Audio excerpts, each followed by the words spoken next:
और आज कैबिनेट बैठक भी है जो कि 3:30 बजे से रखी गई है। लेकिन उससे पहले ही आउटसोर्स महासंघ आज सचिवालय में पहुंच चुका था, क्योंकि 28 सितंबर को जो कैबिनेट की बैठक हुई थी उसमें नीति दस्तावेज का मसौदा तैयार करने की बात हुई थी, लेकिन अभी तक ये अधिसूचना जारी नहीं हो पाई है। कौशल विकास एवं रोजगार निगम कंपनी के दायरे में सभी आउटसोर्स कर्मियों को लाया जाएगा, लेकिन कब तक लाया जाएगा, फिलहाल ये जो कंपनी बनाने की प्रक्रिया है ये कब तक पूरी होगी, ये भी एक बड़ा सवाल अभी यहाँ पर बना हुआ है। हालांकि इस बीच जब पिछले कल हमने अतिरिक्त मुख्य सचिव वित्त प्रबोध सक्सेना से बात की थी तो उनका ये कहना था कि जब आचार संहिता लागू हो जाएगी उसके बाद भी ये जो कंपनी का कार्य है इसी तरह से जारी रहेगा और आउटसोर्स कर्मियों को इस निगम के अंडर लाया जाएगा। लेकिन यहाँ पर सवाल अभी ये उठ रहा है कि जब तक अधिसूचना जारी नहीं होगी तब तक ये प्रोसेस भी शुरू नहीं हो पाएगा। आउटसोर्स महासंघ के अध्यक्ष शैलेंद्र शर्मा इस वक्त हमारे साथ मौजूद हैं। जल शक्ति मंत्री महेंद्र सिंह ठाकुर जो कि कैबिनेट सब कमेटी के अध्यक्ष हैं उनसे मुलाकात कर चुके हैं। फिलहाल किस तरह का आश्वासन इन्हें यहाँ पर दिया गया है, यानी कि कब तक ये नोटिफिकेशन जारी होगी, कब यहाँ इस निगम के दायरे में सभी आउटसोर्स कर्मियों को लाया जाएगा और कितना फायदा इससे आउटसोर्स कर्मियों को मिलने वाला है? क्योंकि पहला सवाल यहाँ पर जॉब सिक्योरिटी को लेकर भी बना हुआ है और दूसरी बात ये भी है कि अभी जगह जगह जिस तरह से निष्कासन के मामले सामने आ रहे थे और वेतन भी कई महीनों से कुछ एक आउटसोर्स कर्मियों को नहीं मिल रहा था, तो क्या इन मसलों का समाधान इसके बाद हो पाएगा? तो आइए इनसे बात करना चाहेंगे। सर, स्वागत है आपका दिव्य हिमाचल में। धन्यवाद मैडम, धन्यवाद। दिव्य हिमाचल की सारी टीम का मैं दिल की गहराइयों से धन्यवाद करता हूँ जो उन्होंने आज दिन तक आउटसोर्स कर्मचारियों का जो मुद्दा था उसको बड़ा ही डीपली इसको उठाया है और निरंतर हमारे कर्मचारियों को इसकी अपडेट वो देते रहते हैं। और आज निश्चित तौर पर हमारा महासंघ के समस्त पदाधिकारी हमारे माननीय कमेटी अध्यक्ष जल शक्ति मंत्री महेंद्र सिंह ठाकुर जी से मिले थे और जो चीज़ देखिए आप कैबिनेट में अप्रूव्ड चीज़ है, पॉलिसी ये कैबिनेट में 28 अगस्त को इसको अप्रूवल सैद्धांतिक मंजूरी मिली थी, वही आउटसोर्स कर्मचारियों के लिए एक ऐतिहासिक फैसला इसको सभी आउटसोर्स कर्मचारी मानते हैं, किंतु इसकी अधिसूचना अभी तक जारी नहीं हो पाई थी। इस संदर्भ में महासंघ बतौर प्रदेशाध्यक्ष मैं खुद भी माननीय मंत्री जी के घर पर उनको धर्मपुर में मिला था, जिसमें उन्होंने पूर्णतः हमें विश्वास दिलाया था कि 6 तारीख को इसको लेकर के अधिसूचना कर दी जाएगी। तो आज इसी संदर्भ में हम उनके कार्यालय में भी भेंट की हमने उनसे, जिसमें जहां कुछ एक दिक्कतें रह रही थी तो उन्होंने आज संबंधित अधिकारियों को इसकी अधिसूचना करवाने के बारे में निर्देश दिए हैं और हमें माननीय मंत्री जी पर और प्रदेश के मुख्यमंत्री जयराम ठाकुर जी पर पूर्णतया विश्वास है कि इसकी वो नोटिफिकेशन आज जरूर करवाएंगे और हम निरंतर सेक्रेटरीट से फॉलोअप ले रहे हैं और आज भी हम यहीं पे हैं, कल भी हम यहीं पे सेक्रेटरीट में ही थे। अच्छा, आज कैबिनेट के बाद अधिसूचना जारी होगी इस तरह का आश्वासन उन्होंने दिया है, ये हम समझे? जी बिल्कुल, उन्होंने बोला है। संबंधित इसके जो जीएडी के प्रिंसिपल सेक्रेटरी थे उनको भी उन्होंने इसका निर्देश दिया है और उन्होंने हमें आश्वस्त किया है कि इसकी अधिसूचना करवा दी जाएगी। ठीक है सर, इस अधिसूचना के बाद जॉब सिक्योरिटी कितनी कंफर्म हो पाएगी? जी मैडम, देखिए महासंघ का शुरू से लेकर के कंसर्न जॉब सिक्योरिटी को लेकर के रहा है और देखिए कहीं ना कहीं आचार संहिता का भी एक जो डर है कर्मचारियों को, तो आचार संहिता से हम चाह रहे हैं कि पहले ये नोटिफिकेशन हो जाए, क्योंकि आचार संहिता के बाद तो कोई मतलब नहीं बनता और इसमें देखिए काफ़ी कर्मचारियों की जॉब्स के ऊपर अभी तक संकट है, जो 2 महीने बाद उनको हो सकता है जॉब से टर्मिनेट भी। इस तरह का जो जॉब सिक्योरिटी को लेकर के महासंघ की शुरू से ही एक बड़ी प्रायोरिटी रही है और हम पूर्णतः आशा करते हैं, जैसा कि मंत्री जी ने हमें आश्वस्त किया था धर्मपुर मीटिंग के दौरान, कि 101% इस पॉलिसी के अंदर आउटसोर्स कर्मचारियों को जॉब सिक्योरिटी दी जाएगी। तो हमारी पूर्णतः यही आशा है कि ये नोटिफिकेशन सरकार द्वारा जारी की जाए। फिलहाल क्योंकि बार बार यहाँ पर एक बात का जिक्र हो रहा है कि निगम के दायरे में सभी आउटसोर्स कर्मियों को बुलाया जाएगा, एक तरह की सरकारी कंपनी और तकनीकी शिक्षा विभाग की ओर से फिलहाल ये चलाई जाएगी, लेकिन अभी तक इस विभाग को कोई पत्र जारी नहीं किया गया है सरकार की ओर से। क्या इसे लेकर कोई चर्चा हुई? क्योंकि प्रोसेस तो उसके बाद ही शुरू होगा। जी मैडम, हम आज जैसे कि आपको बता रहे हैं कि निरंतर सेक्रेटरीट से फॉलोअप ले रहे हैं और आज शाम तक हम निरंतर सेक्रेटरीट हैं, तो इसकी जानकारी भी हम शीघ्र ही साझा करेंगे तो इसके बारे में। लेकिन ये जो कौशल विकास निगम की एक जो नीति बनाई जा रही है सरकार के द्वारा, तो ऐसा नहीं है, सभी कर्मचारियों के लिए एक कई सालों के इंतज़ार के बाद ये नीति आ रही है और सभी इसके समर्थन में है नीति के। कौशल विकास निगम के अगर अंदर उनको किया जाता है तो उनको पूर्णतः विश्वास है कि एक जो बिचौलियों से उनको छुटकारा मिलेगा और एक उनको नौकरी सुरक्षित होगी उनको, और एक नेक्स्ट फॉरवर्ड जो आउटसोर्स कर्मचारी हैं आगे अपना कदम अपनी भविष्य की सुरक्षा को लेकर के बढ़ा ही पाएंगे। और जो प्रदेश के युवा हैं इस जो पॉलिसी को लेकर के कैबिनेट सब कमेटी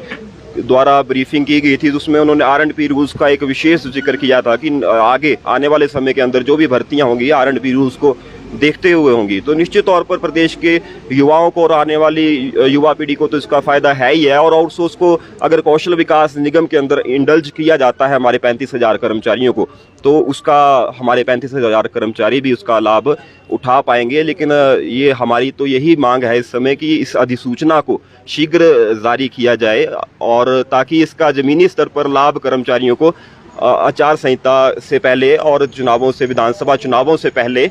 मिले। चलिए, ये तो बात जॉब सिक्योरिटी को लेकर थी। एक यहाँ पर परेशानी और आउटसोर्स कर्मियों के समक्ष आती है कि 8 से 10 घंटे तक भी वो सेवाएं देते हैं, इससे ज़्यादा समय तक भी उनसे सेवाएं ली जा रही हैं कुछ एक विभागों में, बोर्ड्स में, कॉर्पोरेशंस में, लेकिन वेतन उस हिसाब से नहीं मिलता है, कई कई महीनों तक वेतन नहीं आता है। तो ये क्या जो वित्तीय लाभ है, यानी कि जो समस्याएं चल रही हैं आर्थिक स्थिति से संबंधित, क्या ये भी ठीक हो पाएंगी?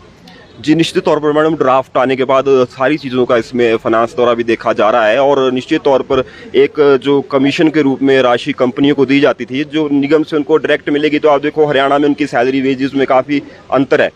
हरियाणा में ये पॉलिसी वर्किंग में है और काफ़ी अंतर है। तो हम तो आशा करते हैं कि निश्चित तौर पर कर्मचारियों को लाभ मिलेगा, लेकिन जो महासंघ की प्रायोरिटी शुरू से लेकर के रही है, एक तो नीति को लेकर के तो उनकी रही ही है, और एक जॉब सिक्योरिटी को लेकर के हमेशा से ही रही है। क्योंकि मंत्री ने ये कहा था कि 6 अक्टूबर को नोटिफिकेशन जारी होगी, नहीं हुई। इन केस अगर आज भी कैबिनेट के बाद आपको कोई ऐसी राहत भरी खबर निकलकर सामने नहीं आती है, तो फिर क्या अगला कदम रहेगा महासंघ का? क्योंकि आचार संहिता जल्दी लागू हो जाएगी, उसके बाद काफ़ी ज़्यादा मुश्किल ऐसे मसलों को निपटाना हो जाया करता है। जी देखिए, कल भी यहाँ पर अधिकारी, जो संबंधित अधिकारी थे, मैं बोलना चाहूँगा, वो अपने कार्यालय में नहीं थे, वो कुछ एक अपने काम से टूर पर गए हुए थे, और माननीय मंत्री जी भी आज ही सेक्रेटेरिएट में आए हैं, अपने कार्यालय में आए हैं, और हम आज उनको मिले हैं, और संबंधित अधिकारी भी आज उपस्थित है, तो उनको भी मंत्री जी द्वारा आदेश इस बाबत दिए गए हैं। तो हम पूर्णतः फिलहाल तो आश्वस्त हैं कि इसको सरकार आज नोटिफाई करेगी। बाकी हम शाम तक सेक्रेटेरिएट में ही इसका फॉलोअप लेते रहेंगे, और जो निश्चित तौर पर जो भी नेक्स्ट हमारी एक्टिविटी होगी, हम एक बैठ कर के संगठनात्मक जो एक संघ का, महासंघ का जो निर्णय होता है, हम तो उसके साथ हैं। अच्छा, एक चीज़ और आपसे भी यहाँ पूछना चाहूँगी, बेरोजगार संघ की ओर से कुछ एक सवाल उठाए जा रहे हैं आउटसोर्स कर्मियों की इस नीति दस्तावेज को लेकर। उनका ये कहना है बैकडोर एंट्रीज है, तो कैसे इनके लिए ये नीति दस्तावेज का मसौदा तैयार हो सकता है? जी निश्चित तौर पर बेरोजगार संघ, देखिए, इस नीति के विरोध में कम, और ये जो भर्ती चल रही है आउटसोर्स पर, इसके विरोध में हमें ज़्यादा दिखा। और निश्चित तौर पर हम लोग भी बतौर पदाधिकारी आउटसोर्स भर्तियों का तो हम लोग भी विरोध करते आए हैं, ऐसा नहीं है, क्योंकि अगर देखिए शोषण हो रहा है कर्मचारियों का, और बिना नीति के अगर भर्ती होती है, तो हम तो उसके विरोध में शुरू से महासंघ रहा है, तो ऐसा कुछ नहीं है हमारे उनके साथ कोई इस तरह के नहीं। आने वाले समय में उन्होंने कोर्ट जाने की चेतावनी दी है, तो आपको लग रहा है कि इसका कोई इम्पैक्ट पड़ सकता है फिर नीति दस्तावेज पर भी, क्योंकि ऐसे बहुत से मामले पेंडिंग रह गए हैं कोर्ट का दरवाजा खटखटाने के बाद? देखिए, ऐसा है दीक्षा जी कि इसमें हमारी जो महासंघ की मांग रही है, शुरू से एक जायज़ मांग रही है। हमने कभी भी ऐसी मांग नहीं की जो पूरी ना की जाए और कोर्ट में जो चैलेंजेबल हो, ऐसी हमारी कोई भी मांग नहीं रही है। हमारा बेसिक कंसर्न इसको प्राइवेटाइजेशन को, मतलब कि एक सरकारी निगम या सरकारी सोसाइटी की मांग जो ये है, इसको हम 2 साल पहले, मैं बताना चाहूँगा, जितने विधायक हैं पूरे हिमाचल के अंदर, हमारे कार्यकर्ताओं ने उन तक ये मांग पत्र द्वारा ये बात रखी थी, और हम चाह रहे हैं कि ये एक शोषण प्रथा का एक अंत हो, और इनको एक सरकारी सिस्टम के अंदर, जैसे मुख्य धारा के अंदर लाया जाए, ताकि कम से कम इनका भविष्य आने वाले समय के अंदर सुरक्षित हो। अच्छा, आउटसोर्स कर्मियों में ही कुछ एक ऐसी श्रेणियां हैं जिनकी ओर से ये मांग की जा रही है कि इन्हें रेगुलर किया जाए, जैसे कि कंप्यूटर शिक्षकों की अगर हम बात करें उदाहरण के तौर पर, नाइलेट कंपनी की ओर से ये तैनात किए गए हैं, तो इनका ये कहना है कि जॉब सिक्योरिटी उनके लिए उतनी मायने नहीं रखती है जितना रेगुलर होना रखता है। देखिए, निश्चित तौर पर उन्होंने कोई डायरेक्ट रेगुलराइजेशन की मेरे को नहीं लगता डिमांड की है। उन्होंने भी जहाँ तक डिमांड की है, तो एक मुख्य धारा के अंदर लाने को लेकर के, या फिर अपने सैलरीज को बढ़ाने को लेकर के इस तरह से की है, जिसमें सरकार, उनकी जो एसोसिएशन ने भी हाल ही में रिप्रेजेंट किया है, उस पे ऊपर उन्होंने विचार कर रही है। लेकिन इसके बारे में महासंघ की ओर से मैं तो नहीं कोई टिप्पणी करना चाहूँगा। ठीक है, यानी कि महासंघ का जो मेन फोकस है वो जॉब सिक्योरिटी है, इसके अलावा कोई नहीं है। जी ठीक है सर, बहुत बहुत शुक्रिया हमसे बात करने के लिए। सर, कुछ कहना चाहेंगे? जी, मेरा नाम राजेश चौहान, डिस्ट्रिक्ट प्रेसिडेंट सिरमौर। जैसा कि सब चीज़ें प्रदेशाध्यक्ष भाई शैलेंद्र जी ने क्लियर कर दी है, मैं भी एक चीज़ कहना चाहूँगा कि आज हम मंत्री जी से मिले, और आज एक वर्तमान सरकार की एक अंतिम कैबिनेट भी हो सकती है। इसमें हमें एक आश्वस्त किया गया है कि अभी जो परिस्थिति है, कौशल विकास निगम जो कंपनी बन रहा है, इसको लेकर अभी हाल ही में मंत्री जी ने आज सुबह ही, जैसे ही हम मंत्री जी से मिले हैं, उन्होंने स्पष्ट तरीके से तुरंत ही उन्होंने एक कंसर्न जो है जीएडी पर्सनल सेक्रेटरी के लिए जो है तुरंत आदेश दिए, जिसका हम समर्थन करते हैं और बहुत बहुत उम्मीद भी रखते हैं और विश्वास करते हैं कि वर्तमान सरकार हमारे लिए आज के दिन ही हमारे लिए कोई ना कोई जो निष्कर्ष के रूप में जो है पॉलिसी का उम्मीद लें। धन्यवाद। ठीक है सर, बहुत बहुत शुक्रिया हमसे बात करने के लिए, क्योंकि आचार संहिता जल्दी लागू होने वाली है। आज फिर यहाँ पर विभिन्न वर्ग पहुंचे हैं इस उम्मीद के साथ कि शायद इस कैबिनेट में इनका मसला जरूर चर्चा में आएगा। आउटसोर्स महासंघ की बात करें तो ये भी सचिवालय आए हैं, क्योंकि 35,000 के करीब कर्मचारियों का यहाँ पर सवाल है जो कि जॉब सिक्योरिटी की मांग कर रहे हैं। अब ऐसे में इनका कहना है कि जब एक बार नीति दस्तावेज का मसौदा तैयार हो जाएगा और इस निगम के दायरे में आ जाएंगे तो इन्हें जॉब सिक्योरिटी मिल पाएगी, इनकी एक तरह की जॉब की सुरक्षा सुनिश्चित हो पाएगी। दूसरी बात ये भी है कि जगह जगह जिस तरह के मामले सामने आ रहे हैं कि समय से वेतन नहीं मिलता है या फिर निष्कासन के मामले सामने आ रहे हैं, कई घंटों तक सेवाएं ली जा रही हैं लेकिन उस हिसाब से वेतन नहीं मिल पा रहा है, तो इन सारी समस्याओं से कहीं ना कहीं आउटसोर्स कर्मियों को अब छुटकारा मिलेगा। लेकिन नोटिफिकेशन आज जारी हो पाती है या नहीं हो पाती है, ये फिलहाल देखने वाली बात रहेगी।